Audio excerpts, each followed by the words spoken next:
ജീവധാര ജീവമൊഴി കാൽവരിനാഥന്റെ സ്നേഹമൊഴി തിരുനിരത്താൽ ജീവനേകും യേശുനാഥന്റെ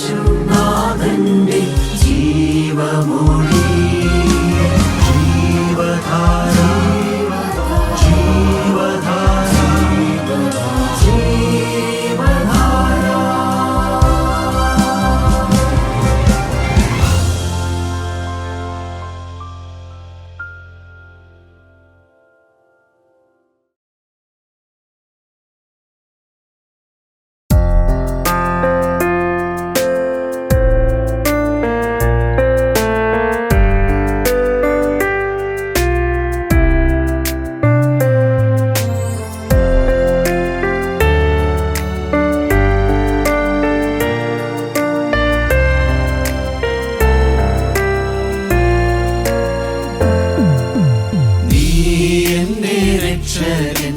നീ എന്റെ പാലകൻ, നീ എന്റെ അഭയസ്ഥാനം.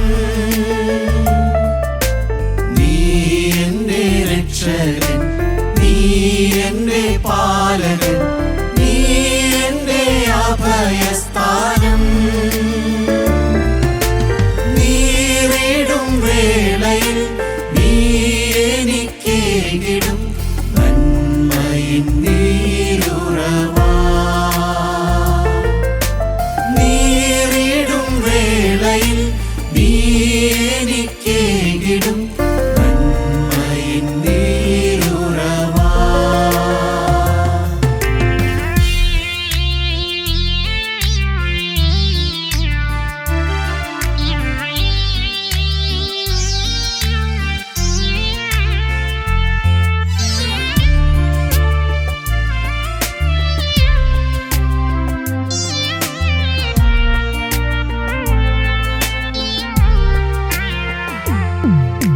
നീ ഞങ്ങൾക്കേകിടും നന്മകളോർത്തെന്നും പാടിടും സ്തുതിഗീതങ്ങൾ. നീ ഞങ്ങൾക്കേകിടും നന്മകളോർത്തെന്നും പാടിടും സ്തുതിഗീതങ്ങൾ.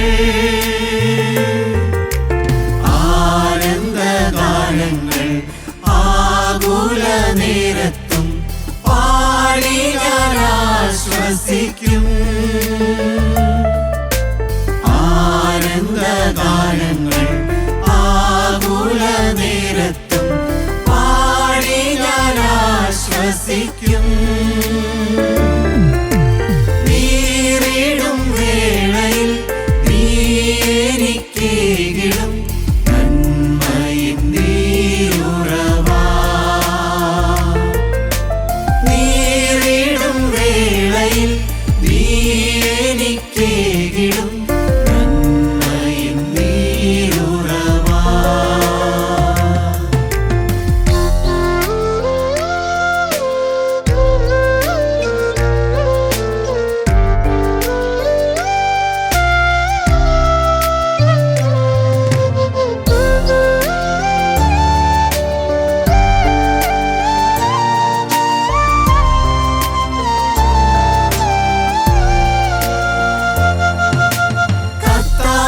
കർത്താവിലെപ്പോഴും സന്തോഷിച്ചാർക്കുവിൻ, സ്തോത്രയാഗം കഴിപ്പിൻ.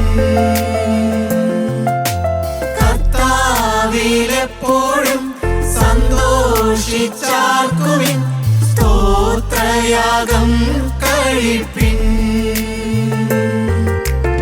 അവൻ സ്ഥിതി മാറ്റുമ്പോൾ യാക്കോബ് ഘോഷിക്കും, ഇസ്രായേൽ ആനന്ദിച്ചിടും.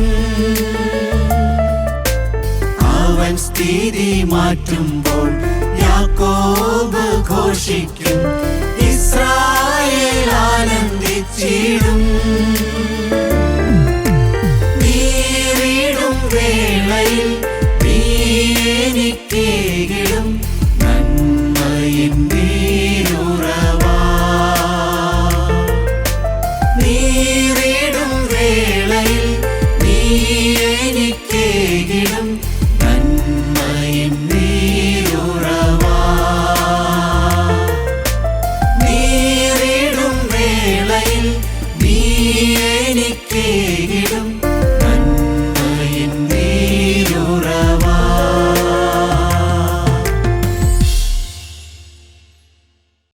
ദൈവതിരുനാമം മഹത്വപ്പെടുമാറാകട്ടെ. അല്പനേരത്തെ ചിന്തിക്കു വേണ്ടി വേദപുസ്തകത്തിലെ 2 മണവാളന്മാരെ പറ്റിയാണ് ചിന്തിക്കാൻ ആഗ്രഹിക്കുന്നത്. ഒന്ന് കാൽവരിയിലെ മണവാളൻ, മറ്റൊന്ന് കാനാവിലെ മണവാളൻ. പ്രിയപ്പെട്ടവരെ, നമുക്ക് വായിക്കാം 1 കൊരിന്ത്യർ 11-ാം അധ്യായത്തിൻ്റെ 2-3 വാക്യങ്ങൾ നമുക്ക് വായിക്കാം. ഞാൻ നിങ്ങളെക്കുറിച്ച് ദൈവത്തിൻ്റെ എരിവോടെ എരിയുന്നു. ഞാൻ ക്രിസ്തു എന്ന ഏകപുരുഷന് നിങ്ങളെ നിർമ്മലകന്യയായി ഏൽപ്പിപ്പാൻ വിവാഹനിശ്ചയം ചെയ്തിരിക്കുന്നു.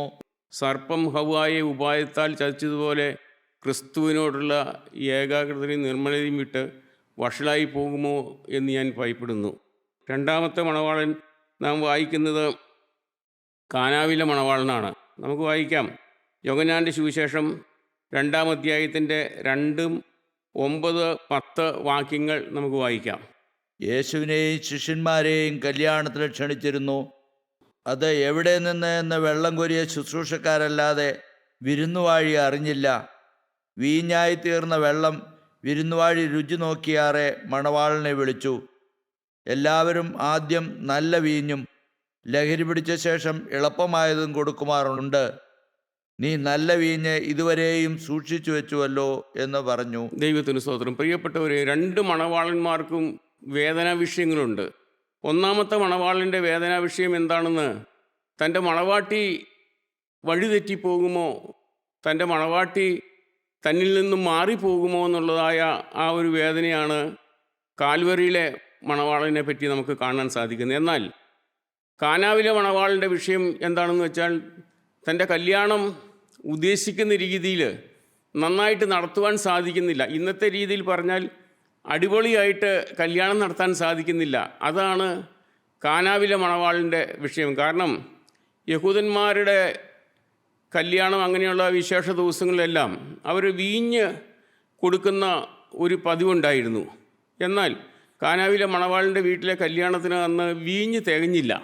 വീഞ്ഞ് തികയാതെ വന്നപ്പോൾ തൻ്റെ അമ്മ യേശുവിനോട് പറഞ്ഞു, ഇവർക്കിവിടെ വീഞ്ഞില്ല, അവർക്ക് വീഞ്ഞില്ല, കല്യാണത്തിൻ്റെ വീഞ്ഞ് തീർന്നു പോയി, അവർക്ക് വീഞ്ഞില്ല എന്ന് പറഞ്ഞു.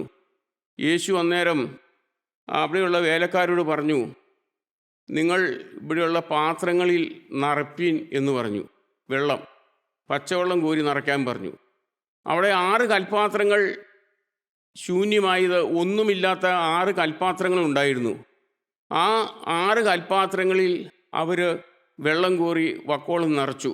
പ്രിയപ്പെട്ടവരെ, ശൂന്യമായി ഒന്നുമില്ലാത്ത ആ പാത്രത്തിലാണ് യേശു ക്രിസ്തു അത്ഭുതം പ്രവർത്തിച്ചത്. ആ കാലിയായ ഒന്നുമില്ലാത്ത പാത്രം നമ്മുടെ ജീവിതത്തിലാണെങ്കിലും യേശുക്രിസ്തുവിന് പ്രവർത്തിക്കണമെങ്കിൽ, യേശുക്രിസ്തുവിന് നമ്മളെ ഉപയോഗിക്കണമെങ്കിൽ നമ്മൾ ശൂന്യമായി തീരണം. നമ്മുടെ ജീവിതത്തിൽ നമ്മൾ ഏതുമില്ല എന്നുള്ളതായ ഒരവസ്ഥയിൽ വന്നെങ്കിൽ മാത്രമേ യേശുക്രിസ്തുവിന് നമ്മളിൽ നിറയ്ക്കാൻ സാധിക്കുകയുള്ളൂ. നമ്മൾ സമൃദ്ധിയായുള്ളൊരു മനുഷ്യന് എല്ലാം ജീവിതത്തിലുണ്ട്, എല്ലാം നേടി അങ്ങനെ ചിന്തിക്കുന്ന മനുഷ്യനിലേക്ക് ദൈവത്തിന് പ്രവർത്തിക്കാൻ സാധിക്കുന്നില്ല. പക്ഷെ ദൈവത്തിന് പ്രവർത്തിക്കണമെങ്കിൽ ഞാൻ ഏതുമില്ല കർത്താവേ, എൻ്റെ ജീവിതത്തിൽ ഒരു നന്മയുമില്ല എന്ന് ശൂന്യമായ ഒരു ഹൃദയവുമായിട്ട് ദൈവസന്നിധിയിൽ ചെല്ലുമ്പോൾ ദൈവം അവനെ അനുഗ്രഹിക്കുന്നു. പ്രിയപ്പെട്ടവരെ, നമുക്ക് മനസ്സിലാക്കും, നമ്മുടെ സറഫാത്തിലെ വിധവയുടെ അടുത്ത് ഏലിയാവ് ചെന്നപ്പോൾ ഒരട എനിക്ക് തരാൻ പറഞ്ഞപ്പോൾ, ഇല്ല, ഇവിടെ ഒന്നുമില്ല, ഒരു അടയ്ക്കുള്ള മാവ് മാത്രമേ എൻ്റെ കലത്തിലുള്ളൂ, ഭരണിയിൽ ഒരു അട ചുടാനുള്ള എണ്ണയുള്ളൂ എന്ന് പറഞ്ഞു. പക്ഷേ ആ പ്രവാചകൻ പറഞ്ഞത് ആ സ്ത്രീ അനുസരിച്ചു.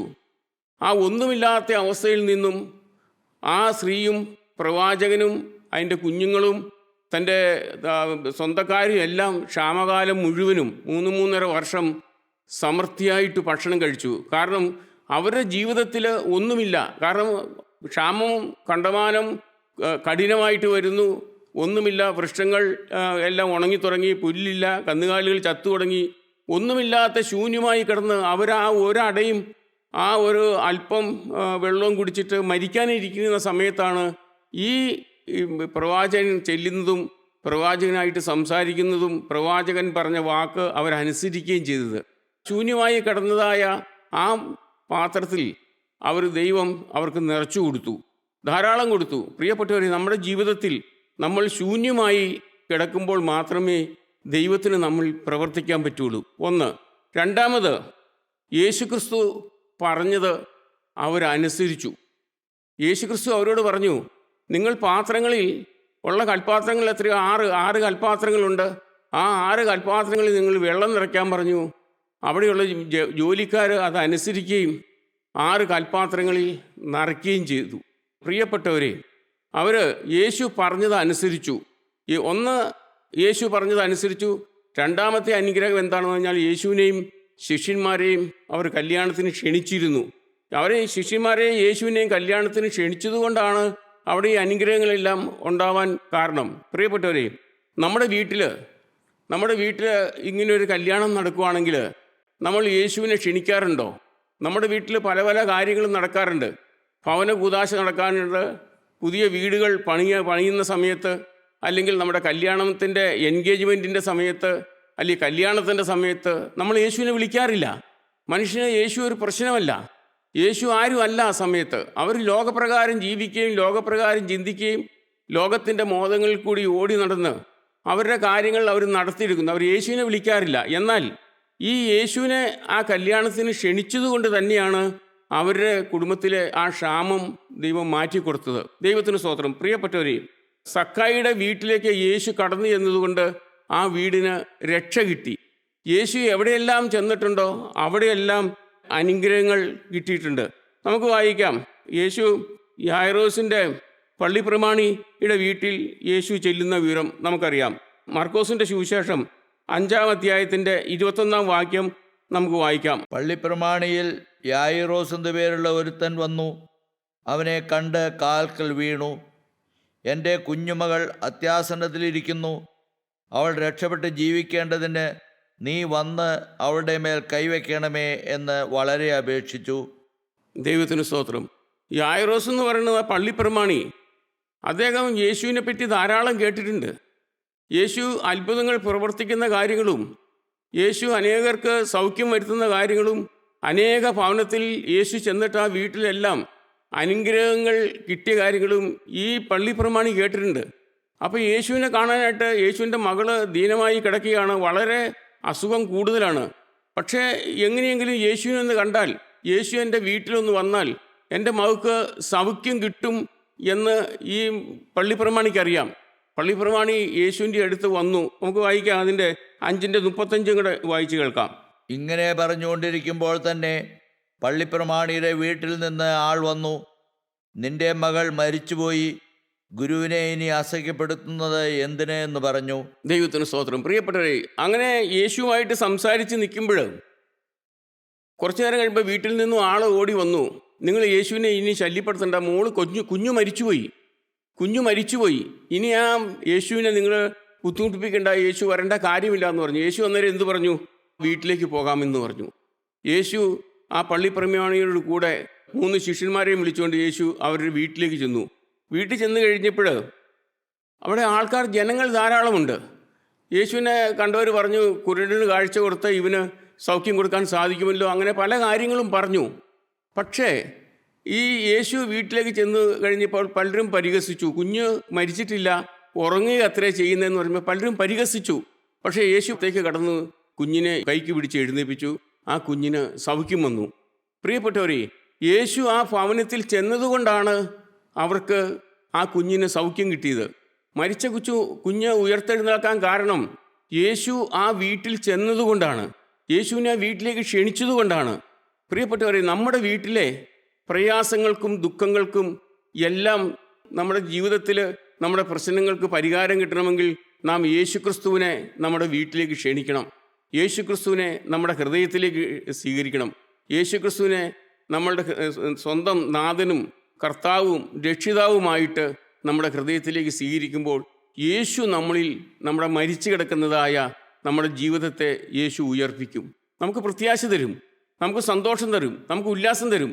ക്രിസ്തു നമ്മുടെ ഹൃദയത്തിൽ വരുമ്പോൾ, ക്രിസ്തു നമ്മുടെ ഭവനത്തിൽ വരുമ്പോൾ. ഇത് പ്രിയപ്പെട്ടവരെ, ഞാൻ ഈ പറയുന്നത് കേൾക്കുന്ന എൻ്റെ പ്രിയ സഹോദരങ്ങളെ, നിങ്ങളുടെ വീട്ടിൽ യേശുവിനെ ക്ഷണിക്കാറുണ്ടോ? നിങ്ങളുടെ അത്യാഹീനമായ ഒരു സാഹചര്യത്തിൽ ഒരു പ്രശ്നം വരുമ്പോൾ നിങ്ങൾ മറ്റുള്ള ലോകപ്രകാരം പല സ്ഥലത്തേക്കും ഓടുകയും അല്ലാതെ നിങ്ങൾ യേശുവെ, നീ എൻ്റെ ഭവനത്തിലേക്ക് വന്ന് എനിക്ക് ഈ പ്രശ്നത്തിന്മേൽ ഒരു പരിഹാരം തരണമെന്ന് നിനക്ക് പറയാൻ സാധിച്ചിട്ടുണ്ടോ പ്രിയമുള്ളവരെ? അനേകർക്ക് സാധിക്കുന്നില്ല. കാരണം അവരുടെ ചിന്ത മുഴുവനും ലോകമാണ്. ലോകത്തിൽ എങ്ങനെ ഈ പ്രശ്നത്തിന് പരിഹാരം കിട്ടും, ലോകത്തിന് എങ്ങനെ ഈ പ്രശ്നത്തിന് പരിഹാരം തരാൻ സാധിക്കുമെന്ന് ചിന്തിച്ച് ലോകത്തിൻ്റെ പുറകെ നടക്കുന്ന മനുഷ്യരാണ് ഇന്ന് അനേകരും. നമുക്ക് വായിക്കാം. രണ്ടാമത്, ശതാധിപൻ്റെ വേലക്കാരന് സൗഖ്യം കൊടുക്കുന്നത്. മത്തായിയുടെ സുവിശേഷം 8-ാം അധ്യായത്തിൻ്റെ 5 മുതൽ. അവൻ കപ്പർന്നഹൂമിലെത്തിയപ്പോൾ ഒരു ശതാധിപൻ വന്ന് അവനോട്, കർത്താവേ, എൻ്റെ ബാല്യക്കാരൻ പക്ഷപാതം പിടിച്ച് കഠിനമായി വേദനപ്പെട്ട് വീട്ടിൽ കിടക്കുന്നു എന്ന് അപേക്ഷിച്ച് പറഞ്ഞു. അവൻ അവനോട്, ഞാൻ വന്ന് അവനെ സൗഖ്യമാക്കുമെന്ന് പറഞ്ഞു. അതിന് ശതാധിപൻ, കർത്താവേ, നീ എൻ്റെ പുരയ്ക്കകത്ത് വരുവാൻ ഞാൻ യോഗ്യനല്ല. ഒരു വാക്ക് മാത്രം കൽപ്പിച്ചാൽ എൻ്റെ ബാല്യക്കാരന് സൗഖ്യം വരും. ഞാനും അധികാരത്തിന് കീഴിലുള്ള മനുഷ്യനാകുന്നു. പ്രിയപ്പെട്ടവരെ, ശതാധിപൻ്റെ വേലക്കാരന്, ജോലിക്കാരന് രോഗമായി കിടക്കുക. ഈ ശതാധിപനും ഈ യേശുവിനെ പറ്റി കേട്ടിട്ടുണ്ട് ധാരാളം. ഈ ശതാധിപൻ യേശുവിൻ്റെ അടുത്ത് വന്നു. എൻ്റെ ജോലിക്കാരൻ, എൻ്റെ വേലക്കാരൻ യേശുവെ സുഖമില്ലാതെ കിടക്കുകയാണ്. നീ ഒന്ന് പറഞ്ഞാൽ എൻ്റെ വേലക്കാരന് സൗഖ്യം കിട്ടും എന്ന് പറഞ്ഞു. യേശു പറഞ്ഞാൽ, ഞാൻ പോരാം, ഞാൻ നിൻ്റെ ഭവനത്തിലേക്ക് വരാമെന്ന് പറഞ്ഞു. അപ്പോൾ ആ ശതാധിപൻ പറയുകയാണ്, യേശു, നീ എൻ്റെ ഭവനത്തിലേക്ക് വരുവാൻ എൻ്റെ ഭവനം അതിനായിട്ടുള്ള ഒരുക്കങ്ങളില്ലാത്തൊരു ഭവനമാണ്. കർത്താവേ, നീ എൻ്റെ ഭവനത്തിലേക്ക് വരണ്ട. നീ ഒരു വാക്ക് കൽപ്പിച്ചാൽ എൻ്റെ ജോലിക്കാരന് സൗഖ്യം വരുമെന്ന് പറഞ്ഞു. പ്രിയപ്പെട്ടവരെ, ആ ജോലിക്കാരന് കർത്താവ് പറഞ്ഞു, എൻ്റെ വാക്കിൽ കൂടി സൗഖ്യം കിട്ടി. അങ്ങനെ എത്രയെത്ര ആളുകൾ യേശുവിനെ ക്ഷണിച്ചു. നമുക്ക് അനേകർക്ക് അറിയാവുന്ന കാര്യമാണല്ലോ മാർത്തയുടെയും മറിയയുടെയും ഭവനത്തെപ്പറ്റി. അവരുടെ വീട്ടിൽ മാർത്തയുടെയും മറിയയുടെയും സഹോദരൻ ലാസർ ദീനമായി കിടന്നു. യേശുവിനെ അറിയിച്ചു. യേശു അറിഞ്ഞിട്ട് യേശു പോയില്ല. യേശു അവിടെ ഇരുന്നു. 2-3 ദിവസം കഴിഞ്ഞപ്പോൾ യേശു തൻ്റെ ശിഷ്യന്മാരുമായിട്ട് അവരുടെ വീട്ടിൽ ചെന്നു. അവരുടെ വീട്ടിൽ ചെന്ന് കഴിഞ്ഞപ്പോൾ യേശു, ഈ സഹോദരൻ മരിച്ചുപോയി. അവർ പറയുമായിരുന്നു, സഹോദരിമാർ പറയുക, യേശുവെ, നീ ഇവിടെ ഉണ്ടായിരുന്നെങ്കിൽ എൻ്റെ സഹോദരൻ മരിക്കയില്ലായിരുന്നു എന്ന്. യേശു അവനെ വെച്ചത് എവിടെയാണെന്ന് ചോദിച്ചു. അങ്ങനെ കല്ലറയിലേക്ക് ചെന്ന് കഴിഞ്ഞപ്പോൾ യേശു പറഞ്ഞു, ആ കല്ല് ഉരുട്ടി മാറ്റി അവനെ, ലാസറിനെ പുറത്തു കൊണ്ടുവന്നു. അവന് ജീവനോടെ വന്നു. പ്രിയപ്പെട്ടവർ, യേശു കൂടെ പോകുന്ന ഒരു ഭവനമായിരുന്നു ഈ ലാസറിൻ്റെ ഭവനം. പക്ഷേ അവിടെ ഒരു അത്യാഹിതം വന്നപ്പോൾ അവർ യേശുവിനെ വിളിച്ചു. അതാണ് ഏറ്റവും വലിയൊരു ഭാഗ്യം. അവരൊരു അത്യാഹിതം വന്നു, ഒരു പ്രശ്നം വന്നു കഴിഞ്ഞപ്പോൾ അവർ യേശുവിനെ വിളിച്ചു. യേശു ആ ഭവനത്തിൽ ചെന്നു അവർക്ക് ലാസറിനെ ഉയർപ്പിച്ചു. ഇങ്ങനെ അനേകം കാര്യങ്ങൾ യേശു ചെയ്തതായിട്ട് നാം വേദപുസ്തകത്തിൽ വായിക്കുന്നു. പ്രിയമുള്ളവരെ, ഇവിടെ ഉണ്ടായത്, ഈ കാനാവിലെ മണവാളിനുണ്ടായൊരു ഗുണം, യേശുവിനെയും ശിഷ്യന്മാരെയും കല്യാണത്തിന് വിളിച്ചിരുന്നു എന്നുള്ള ഒരു ഒറ്റ കാര്യം മാത്രമാണ്. ദൈവത്തിന് സ്തോത്രം. പ്രിയപ്പെട്ടവരെ, നമ്മുടെ ജീവിതത്തിലും കർത്താവായ യേശു ക്രിസ്തുവിനെ നമ്മുടെ വീട്ടിലേക്ക്, നമ്മുടെ ഭവനത്തിലേക്ക് നമ്മൾ ക്ഷണിച്ചു കഴിയുമ്പോൾ നമ്മുടെ ജീവിതത്തിൽ വരുന്ന മാറ്റങ്ങൾ ഭയങ്കരമായിരിക്കും, ഭാഗ്യമായിരിക്കും. പ്രിയപ്പെട്ടവർ, ഈ ലോകത്തിൽ നാം എന്തൊക്കെ നേടിയാലും എന്തൊക്കെ സമ്പാദിച്ചാലും യേശു ക്രിസ്തു നമ്മുടെ ജീവിതത്തിൽ ഇല്ലെങ്കിൽ എല്ലാം വട്ടപൂജ്യമാണ്. ഞാൻ മനസ്സിലാക്കിയ ഒരു മനുഷ്യനാണ്. ഞാൻ യേശുവില്ലാതെ ജീവിച്ച ഒരു മനുഷ്യനായിരുന്നു. യേശുവിനെ അറിയാതെ ജീവിച്ച മനുഷ്യനായിരുന്നു. യേശുവിൻ്റെ വഴിക്ക് വിരോധമായി ജീവിച്ച ഒരു മനുഷ്യനായിരുന്നു. എന്നാൽ ക്രിസ്തു എന്നെ കയറി പിടിച്ചപ്പോൾ, ക്രിസ്തുവിൻ്റെ കരം എന്നെ പിടിച്ചു കഴിഞ്ഞപ്പോൾ എൻ്റെ ജീവിതം ആകെ മാറി. ഞാനല്ലാതെ മാറി. എൻ്റെ ജീവിതത്തിലെ പഴയ സ്വഭാവങ്ങളെല്ലാം ഉപേക്ഷിക്കുവാനും കർത്താവായ യേശു ക്രിസ്തുവിൻ്റെ വഴിയിൽ നടക്കുവാനും ദൈവം എന്നെ സഹായിച്ചു. പ്രിയമുള്ളവരെ, എനിക്ക് പല പ്രശ്നങ്ങളും ബുദ്ധിമുട്ടുകളും എല്ലാം വന്നപ്പോഴും അവൻ എന്നെ താങ്ങി പിടിച്ച അനുഭവങ്ങൾ എൻ്റെ ജീവിതത്തിലുണ്ട്. ഇനി നമുക്ക് ഒന്നാമത്തെ മണവാളിനെ പറ്റി നമുക്ക് ചിന്തിക്കാം. കാൽവറിയിലെ മണവാളൻ 2 കൊരിന്ത്യർ 11-ാം അധ്യായത്തിൻ്റെ 2-3 വാക്യങ്ങൾ. ഞാൻ നിങ്ങളെക്കുറിച്ച് ദൈവത്തിൻ്റെ എരിവോടെ എരിയുന്നു. ഞാൻ ക്രിസ്തു എന്ന ഏകപുരുഷന് നിങ്ങളെ നിർമ്മലകന്യയായി ഏൽപ്പിപ്പാൻ വിവാഹ നിശ്ചയം ചെയ്തിരിക്കുന്നു. ദൈവത്തിന് സ്തോത്രം. അപ്പോസ്തലനായ പൗലോസ് പറയുക, ഞാൻ ക്രിസ്തു എന്ന ഏകപുരുഷന് നിർമ്മല കന്യയായി ഏൽപ്പിപ്പാൻ വിവാഹ നിശ്ചയം ചെയ്തിരിക്കുന്നു. കർത്താവായ യേശു ക്രിസ്തുവിന് നമ്മൾ വിവാഹ നിശ്ചയം, ഞാനും യേശു ക്രിസ്തുവുമായിട്ട് വിവാഹ നിശ്ചയം ചെയ്തവരാ. ഞാനല്ല പ്രിയമുള്ളവരെ, ഈ വചനം കേൾക്കുന്ന നിങ്ങളെല്ലാവരും, ഈ ലോകത്തിൽ എല്ലാവരും തന്നെ ക്രിസ്ത്യാനിയായിട്ട് ജീവിക്കുന്ന വ്യക്തികളെല്ലാം യേശു ക്രിസ്തുവുമായിട്ട് ഉടമ്പടി ചെയ്തവരാ. എങ്ങനെയാണ്? നമുക്ക് അനേകർ ചിന്തിക്കും, ഞാൻ എങ്ങനെയാണ് യേശു ക്രിസ്തുവുമായിട്ട് ഈ വിവാഹ നിശ്ചയം ചെയ്തതെന്ന്. ഞാൻ പറയാം. നമ്മളെയൊക്കെ നമ്മുടെ വീട്ടിൽ നമ്മുടെ മാതാപിതാക്കന്മാർ നമ്മൾ ജനിക്കുമ്പോൾ തന്നെ നമ്മളെ പള്ളിയിൽ കൊണ്ടുപോയി, ജനിച്ച് ഒരു 60 ദിവസമോ അല്ലെങ്കിൽ 90 ദിവസമോ കഴിയുമ്പോൾ പള്ളിയിൽ കൊണ്ടുപോയി മാമോദിസ മുക്കുന്ന ഒരു ചടങ്ങുണ്ട്. ഈ മാമോദിസ മുക്കി കഴിയുമ്പോൾ നമ്മൾ സാത്താനെ ഉപേക്ഷിക്കുന്നു എന്നും മെശിഹായെ സ്വീകരിക്കുന്നു എന്നും പറഞ്ഞ് നാം ദൈവസന്നിധിയിൽ നമുക്ക് വേണ്ടി വേറൊരാൾ മധ്യസ്ഥ നിൽക്കുന്നുണ്ട്.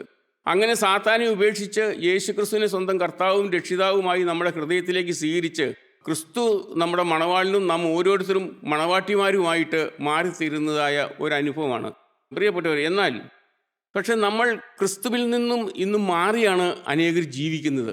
നമ്മൾ ക്രിസ്തുവിനെ സ്വന്തം മണവാളനായിട്ട് നമ്മൾ സ്വീകരിച്ച് നമ്മൾ ക്രിസ്തുവിന് വേണ്ടി നോക്കി പാർക്കുന്ന മനുഷ്യരാണ് അനേകരും. എന്നാൽ അനേകർ ക്രിസ്തുവിൽ നിന്നും മാറിപ്പോയി, മണവാളിൽ നിന്നും മാറിപ്പോയി.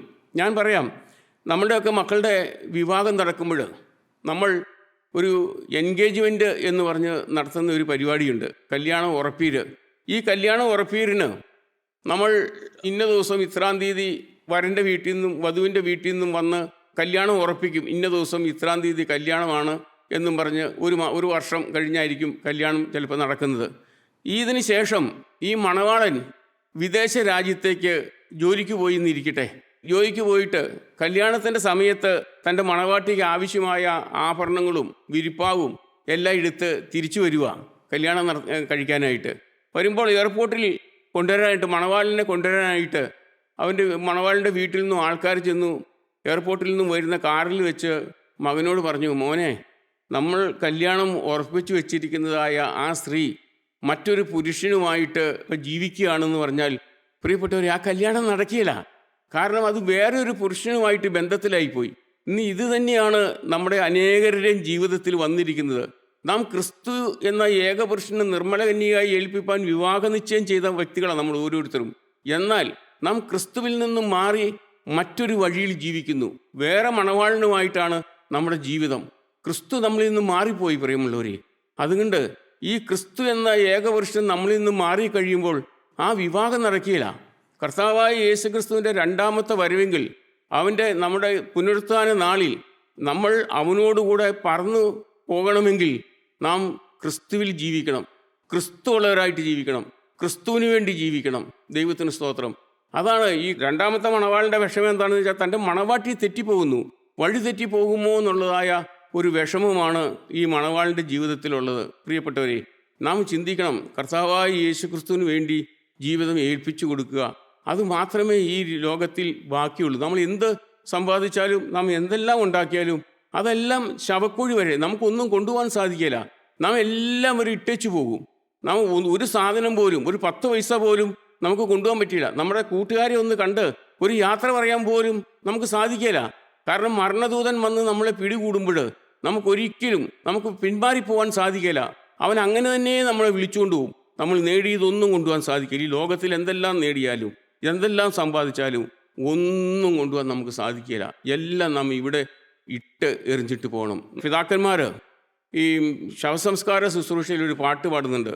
ആ സ്നേഹിതരേ മൃതിദൂതൻ വന്നെത്തി, വേഗം പോകാൻ അവനെന്നെ ധൃതി കൂട്ടി, പരിചിതരെ കണ്ടിടുവാൻ അവനോടനുവാദം ഞാൻ അഭ്യർത്ഥിച്ചു, യാചനയും കോഴകളും കൈക്കൊണ്ടില്ലവനയ്യോ. ഈ മരണദൂതൻ വന്ന് നമ്മളെ പിടിച്ചു കഴിയുമ്പോൾ, നീ റെഡിയായി പോരാൻ പറയുമ്പോൾ നമ്മൾ പറയും, ഒരു അല്പം ഒന്ന് വെയിറ്റ് ചെയ്യുക, ഞാൻ എൻ്റെ കൂട്ടുകാരുമായിട്ട് ഒന്ന് സംസാരിച്ച് ഒരു അല്പം മിണ്ടിയിട്ട് ഞാൻ വരാം എന്ന് പറയാൻ അവിടെ സൗകര്യങ്ങൾ കിട്ടിയില്ല. അവിടെ കോഴ കൊടുക്കാമെന്ന് പറഞ്ഞാലും കൈക്കൂലി കൊടുക്കാമെന്ന് പറഞ്ഞാലും നടക്കുകയില്ല പ്രിയമുള്ളവരെ. മരണദൂതൻ വന്ന് പിടിക്കുമ്പോൾ നാം അവനോടുകൂടെ പോയേ പറ്റുള്ളൂ. അന്ന് നമ്മൾ ഈ ലോകത്തിൽ നേടിയതോ ഇവിടുത്തെ സമ്പാദ്യങ്ങളോ ഒന്നും കൊണ്ടുപോകാൻ പറ്റിയില്ല. എല്ലാം നമ്മളിവിടെ ഇട്ടെറിഞ്ഞ് നമ്മൾ പോകേണ്ടി വരും. അന്ന് ആ സമയത്താണ് നാം ക്രിസ്തു എന്ന ഏകപുരുഷന് മണവാളനായിട്ട് ജീവിച്ച വ്യക്തിയാണെങ്കിൽ അവൻ്റെ നിത്യതയിലേക്ക് നമുക്ക് കടക്കാൻ സാധിക്കും. അവൻ നമുക്ക് വേണ്ടി ഒരുക്കിയതായ ആ നിത്യഭവനത്തിലേക്ക് യേശുക്രിസ്തു ഇവിടെ നിന്നും പോകുമ്പോൾ പറയുന്നുണ്ട്, ഞാൻ നിങ്ങൾക്ക് സ്ഥലമൊരുക്കാൻ പോകുന്നു, ഞാൻ ഇരിക്കുന്നിടത്ത് നിങ്ങളെയും ഇരുത്താമെന്ന് പറയുന്നു. പ്രിയപ്പെട്ടവരെ, കർത്താവായ യേശുക്രിസ്തു നമുക്ക് വേണ്ടി പണിയുന്നതായ നിത്യഭവനത്തിൽ നമുക്ക് ചെല്ലാൻ സാധിച്ചില്ലെങ്കിൽ ഈ ലോകത്തിലെ ജീവിതം വട്ടപൂജ്യം പറയുമുള്ളവർ. ഇവിടെ സമ്പാദിച്ചെന്നോ, ഇവിടെ ഏറെ ഓടിയെന്നോ, ഞാൻ വലിയ പ്രഗത്ഭനായ മനുഷ്യനായിരുന്നെന്നോ, ഞാൻ വലിയ രാഷ്ട്രീയ നേതാവായിരുന്നോ, ഇതൊന്നും അവിടെ പറ്റുകയില്ല. മരണദൂതൻ വന്ന് പിടിച്ചു കഴിയുമ്പോൾ നാം അവനോടുകൂടെ പോയേ പറ്റുകയുള്ളൂ. ആ സമയത്ത് യേശുക്രിസ്തു നമ്മുടെ ഹൃദയത്തിലുണ്ടെങ്കിൽ, ദൈവത്തിൻ്റെ പരിശുദ്ധാത്മാവ് നമ്മുടെ ഹൃദയത്തിലുണ്ടെങ്കിൽ നമുക്കൊരു ഭയവും ഉണ്ടാവുകയില്ല, ഒരു പ്രയാസവും ഉണ്ടാവുകയില്ല, ഒരു വേദനയും ഉണ്ടാവുകയില്ല. പ്രിയമുള്ളവരെ, സന്തോഷത്തോടെ സമാധാനത്തോടെ അവൻ്റെ കൂടെ നമുക്ക് യാത്ര ചെയ്യാൻ സാധിക്കും. ക്രിസ്തു നമ്മുടെ ഹൃദയത്തിൽ വരണം, ക്രിസ്തു ഉള്ളവരായിട്ട് ജീവിക്കണം, ക്രിസ്തുവിൽ ജീവിക്കണം. പ്രിയമുള്ളവരെ, അല്ലാതെ ക്രിസ്തുവില്ലാതെ ഈ ലോകത്തിൻ്റെ മോഹങ്ങളും ഈ ലോകത്തിൻ്റെ ആഡംബരങ്ങളും എല്ലാം കണ്ട് ഈ ലോകത്തിൻ്റെ പിന്നാലെ പോയാൽ നമ്മുടെ ജീവിതം നഷ്ടമായി പോകും. 10 കന്യകമാർ ക്രിസ്തുവിന് വേണ്ടി, കർത്താവിൻ്റെ വരവിന് വേണ്ടി കാത്തിരുന്നു. 10 പേരും ആത്മാർത്ഥതയോടെ കാത്തിരുന്നവരാ 10 പേരും. പക്ഷേ അതിൽ 5 പേര് നഷ്ടപ്പെട്ടു പോയി. 5 പേര് നഷ്ടപ്പെട്ടു പോയി. കാത്തിരിക്കാത്തതുകൊണ്ടല്ല പ്രിയമുള്ളവരെ, അവരുടെ പാത്രത്തിൽ എണ്ണയില്ലായിരുന്നു, സമൃദ്ധിയായിട്ട് എണ്ണയില്ലായിരുന്നു. എണ്ണയുള്ളവർ മണവാളിനോടുകൂടെ മണവറയിലേക്ക് പ്രവേശിച്ചു. അവർ എണ്ണ മേടിക്കാൻ പോയതാ. പക്ഷേ മടങ്ങി വന്നപ്പോൾ മണവാളൻ മണിയറയിലേക്ക് കയറി. പ്രിയമുള്ളവരെ, നാം ക്രിസ്തുവിന് വേണ്ടി കാത്തിരിക്കണം.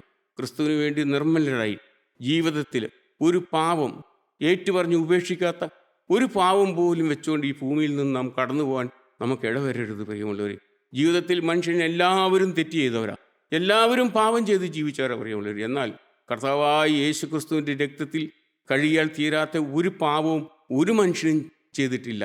നാം ജീവനുള്ള സമയത്ത്, ജീവിച്ചിരിക്കുന്ന ഈ സമയത്ത്, ഈ കൃപയുടെ സമയത്ത് നമ്മുടെ പാപങ്ങളെ കണ്ടുപിടിച്ച് കർത്താവായ യേശുക്രിസ്തുവിൻ്റെ കരങ്ങളിലേക്ക് നമ്മുടെ ജീവിതം വെച്ചു കൊടുക്കുക. അവൻ നമ്മുടെ പാപങ്ങൾ കഴുകിത്തരും. അവൻ്റെ പുത്രനായ യേശുവിൻ്റെ രക്തം സകല പാവവും പോക്കി നമ്മെ ശുദ്ധീകരിക്കുന്നു. യേശുക്രിസ്തുവിൻ്റെ രക്തത്തിന് കഴുകാൻ പറ്റാത്ത ഒരു പാവവും ഈ ലോകത്തിൽ ഒരു മനുഷ്യനും ചെയ്തിട്ടില്ല പ്രിയമുള്ളവരെ. അതുകൊണ്ട് യേശുക്രിസ്തുവിൽ വിശ്വസിച്ച് അവൻ്റെ രക്തത്തിൽ ആശ്രയിച്ച്, കർത്താവേ, ഇനി ഞാൻ പാപം ചെയ്ത് നിന്നെ വേദനിപ്പിക്കുകയില്ല, എൻ്റെ മരണപര്യന്തം വിശ്വസ്തനായിട്ട് ഞാൻ നിനക്ക് വേണ്ടി ജീവിക്കുമെന്ന് നമ്മൾ തീരുമാനം എടുത്താൽ അവൻ നമ്മുടെ സകലമായ പാപബന്ധനങ്ങളും അഴിച്ച് കഴുകി നമ്മളെ ഒരു പുതിയ മനുഷ്യനായിട്ട്, ഒരു പുതിയ ഉടുപ്പിടിച്ച് അവൻ്റെ നിത്യതയിലേക്ക് നമ്മളെ പ്രവേശിക്കുവാൻ അവൻ നമുക്ക് അധികാരം തരും. പ്രിയമുള്ളവരെ, നീ എത്ര പാപം ചെയ്തെന്ന് ഒന്നും ദൈവം ആ സമയത്ത് ചോദിക്കില്ല. അവൻ്റെ രക്തത്തിൽ കഴുകിയാൽ പോവാത്ത ഒരു പാപവുമില്ല, ഒരു പാപവുമില്ല. പ്രിയമുള്ളവർ, അനേകരിന്ന് സമർപ്പണം എടുക്കും. സമർപ്പണത്തിൽ നിന്ന് വീണ് കഴിയുമ്പോൾ പിന്നെ മനുഷ്യന് നിരാശയാണ്. ഇനി എൻ്റെ പാപം കർത്താവ് ക്ഷമിച്ചു തരുമോ? ഇനി എനിക്കൊരു ജീവിതമുണ്ടോ? ഇനി എനിക്കൊരു നല്ല കാലമുണ്ടോ? പ്രിയമുള്ളവരെ, അവൻ്റെ കയ്യിൽ നമ്മളൊരു തെറ്റ് ചെയ്തു എന്നിരിക്കട്ടെ. ജീവിതത്തിൽ ഒരു തെറ്റ് സംഭവിച്ചു കഴിഞ്ഞാൽ കർത്താവിൻ്റെ സന്നിധിയിലേക്ക് ഓടിച്ചെന്ന്, കർത്താവേ, ഞാൻ ആ തെറ്റ് ചെയ്തു പോയി, ഞാൻ ആ തെറ്റ് എൻ്റെ ജീവിതത്തിൽ സംഭവിച്ചു പോയി. യേശുവേ, അവിടുത്തെ രക്തത്തിൽ എൻ്റെ പാവക്കറകൾ കഴുകിത്തരണമേ എന്ന് നാം പ്രാർത്ഥിച്ചു കഴിഞ്ഞാൽ യേശുക്രിസ്തു നമ്മുടെ സകലമായ പാവവും കഴുകി നമ്മളെ ഒരു പുതിയ മനുഷ്യനായിട്ട് ജീവിക്കും. ദൈവനാമം മാത്രം മഹത്വപ്പെടുമാറാകട്ടെ. ദൈവത്തിന് സ്തോത്രം.